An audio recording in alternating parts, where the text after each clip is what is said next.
Okay, so Addison's and Cushing's. I will do my best to explain this disaster I have written here. So this here, got the fan on. This here, in case you don't know what it looks like, is your pituitary gland. It's actually divided into two parts, if you remember from A&P.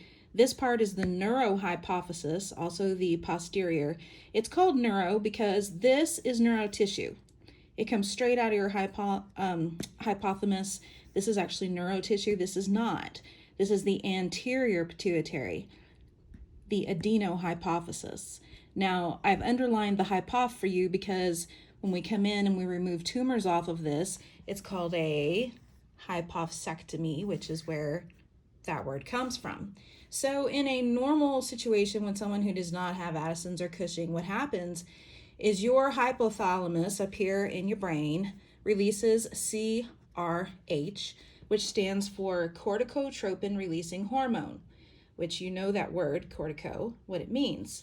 So when that happens, it comes down here into your pituitary. Your pituitary then releases ACTH, which we're familiar with, which comes out, stimulates the adrenal gland, and it makes the cortical hormones.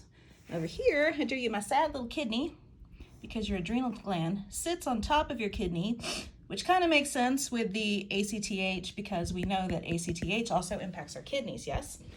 So I've added on here some other things and where they come from because we talk about them in other chapters, and I think that'll help you. So if we want to talk about the difference between Cushing's and Addison's, I like to start with Cushing's, which I have over here. Now Cushing starts with a C, and Cushing's only deals with cortisol, okay? Our pituitary gland is making way too much cortisol. Now there's two causes for this. There is syndrome and disease.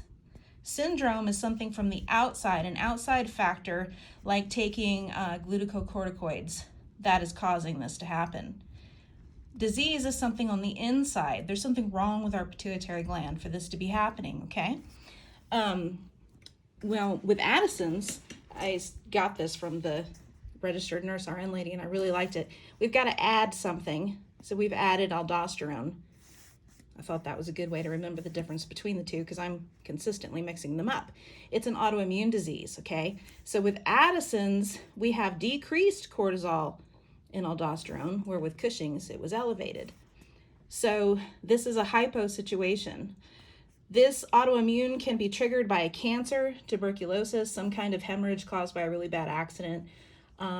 If untreated, it can lead to an Addisonian crisis. Now, of these two diseases, it's the only one that has a crisis, so it's kind of easy to remember that. You should wear a medical alert bracelet. I've given you these definitions over here. I've given you signs and symptoms and highlighted some stuff here and there. So if you take this and use it with your notes, I hope that it helps you.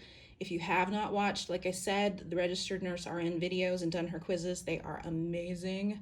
So make sure you do.